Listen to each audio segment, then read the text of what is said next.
پر بایسکل را روان دا ځوان په سترګو ړوند دی. نو بایسکل خو بیخي حد اخو عادي خبره ده، لکه څرنګه چې عادي کسان چلوي زه هم چلوم، او موټرسایکل هم مخې ته درېدل یې د هر توپوهونکي کار نه دی. نو داسې وخت راځي زه په یوه اور کې 2 ویکټې 3 ویکټې 1 ویکټه دا زه خامخا په اور کې اخلم. داسې ځایونو ته خیږي چې د په سترګو روغ انسانانو وهم ترې کیږي.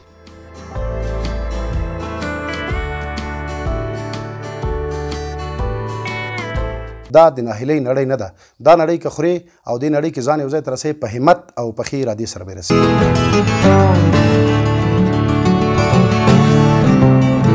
لاس میډیا سبسکرایب کړئ.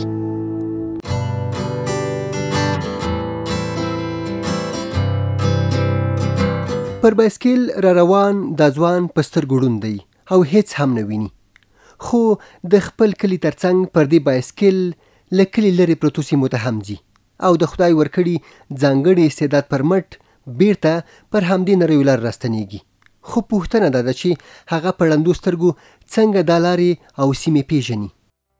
زه خو چې کومه منطقه کې یم د خپله منطقه کې دلته خو بلد یم، خپل ولایت کې البته دا مرکز ساحه کې، نو چې کله ځم زه په دغه خپل احساس باندې زه پوهېږم چې دغه ځای ده او دغه هلته مثلا ورسېدم د دغه ځای کور ده، د پلاني کور دلته او د پلانۍ ساحه ده، هغه له خپل احساس نه یعنې د غوږو په احساس اصلا زه معلومات کوم چې دغه ځای ده. دغه موږ ته دغه ډېر ښه معلومیږي، دغه بنیانو ته دا حس د بنیانو سره ډېرو سره نه وي. موږ یعنې موږ په دې پوهېږو چې هر ځای ځان ته یو هوا لري، هر ځای ځان ته حس لري، کوم ځای چې اوسېږي هلته کوم ځای ته چې ورسېږي همغه احساس کوې، د احساس په لحاظ باندې ته پوهېږي چې یاره زه خپله پوهېږم چې دغه ځای ده.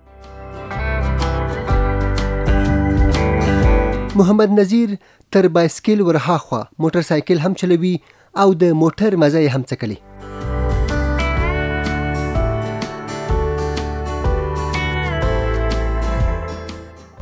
نو بایسکل خو بیخي حد اخو عادي خبره ده، لکه څرنګه چې عادي کسان چلوي زه هم چلوم، او موټرسایکل هم چلولی مې ده، خو بس بایسکل هم او موټر مې یو ځل فقط یو پولډر و د جهاد دوره چې وه، زه د مجاهد پولډر زمونږ کره ولاړ و ګراج کې، نو هلته پوسته مخامخ وه، جنګ په پوستو شروع سم، هلې هسې نه چې دا پولډر ولګېږي، دا مې حویلې ته وویسته، په حویلې کې مې دوره ورکړه، راتاو مې کړه او لیورس مې ګراج ته ننویسته، د پوستې له مرمۍ له مخې نه مې بچ کړه. پولډر مې دغونه چلولی ډېر نه، او بایسکل او موټرسایکل خو انشاءالله هېڅ ستونزه نشته، هغه چلولی شم.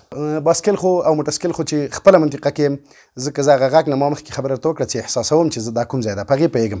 او که لرې ځای ته ځو، مثلا بلې ولسوالۍ ته ځم یا مثلا ډېر لرې د خپله منطقه کې ځم، بیا بل بایسکل والا مخکې هغه غږ پسې زه ورځم، یا موټرسایکل والا همداسې مخکې د هغه غږ پسې، نو بیا زه ورتلی شم، یا شاته یو نفر راسره سپوري، کوم ځای کې چې مشکل راځي راته وایي چې راسته لاس چپه لاس ته لاړ شه، بیا هماسې ځم. نو دغه شکل باندې بایسکل چلولی شم.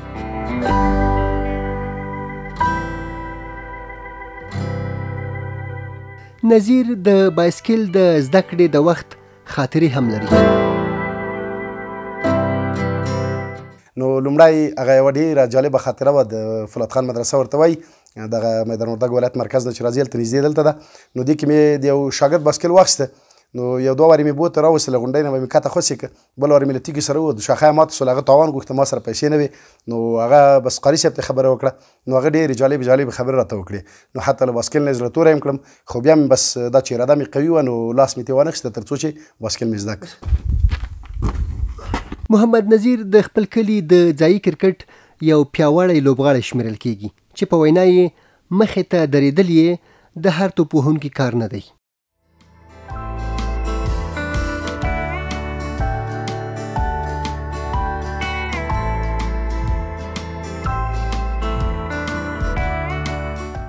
نو کرکټ خو موږ په خپله زه دغه کلیوالي لوبډلو کې لوبېږم، زه خپله مخکې مې ډېره مینه ورسره، خو اوس اګر چې مدرسه کې ډېر مصروفه یم ډېر زیات، نو ډېر وخت ورته نه لرم، خو بیا هم مدرسه کې موږ مازدیګري کرکټ کوو، نو الحمدلله داسې ورځ راځي چې زه یعنې په دې سبب باندې چې زه په ځان ډېر باور لرم او اراده مې قوي ده ډېره، نو داسې وخت راځي چې زه په یوه اور کې 2 ویکټې 3 ویکټې 1 ویکټه دا زه خامخا په اور کې اخلم.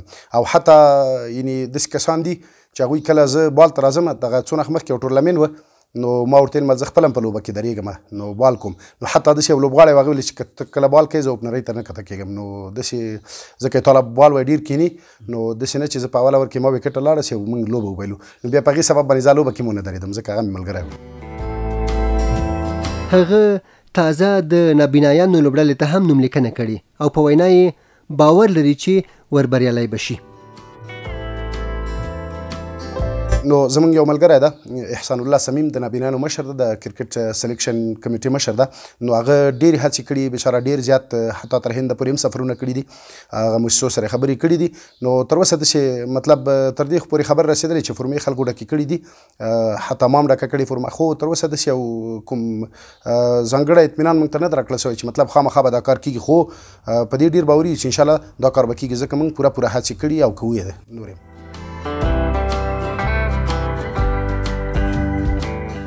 د محمد نظیر یو بله ستره وړتیا هسکو غرونو، کمرونو او ځایونو ته د ورختلو هنر دی. داسې ځایونو ته خیږي چې د په سترګو روغ انسانانو وهم ترې کېږي.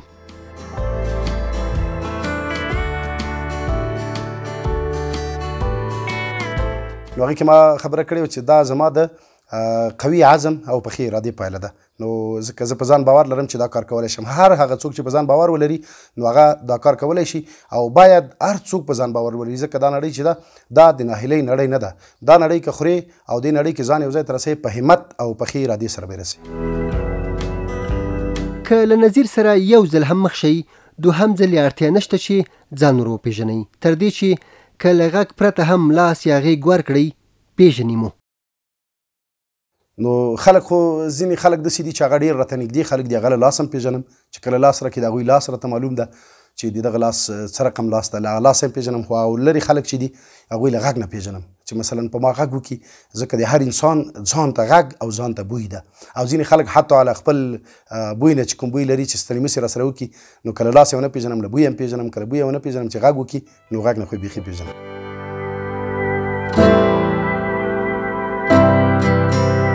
نظیر وایي د نابینایۍ له کبله نه دی ناهیلی شوی، خو ځینو پیښو ځورولی او تر ژړا یې رسولی دی.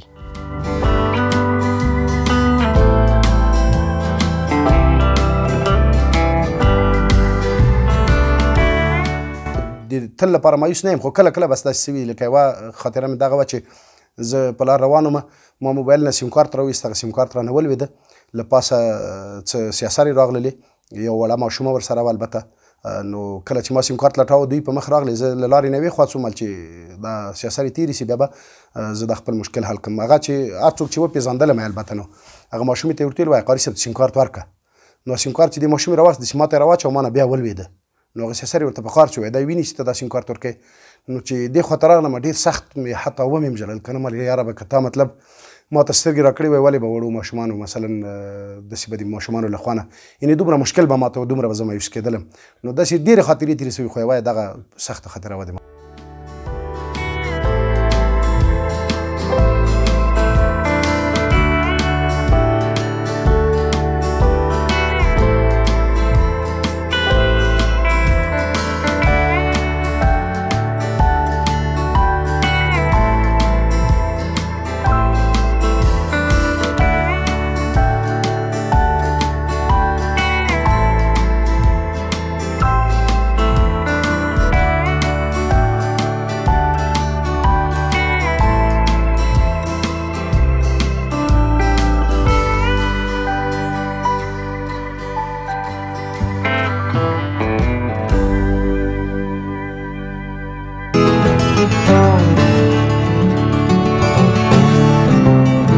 لاس میډیا سبسکرایب کړئ.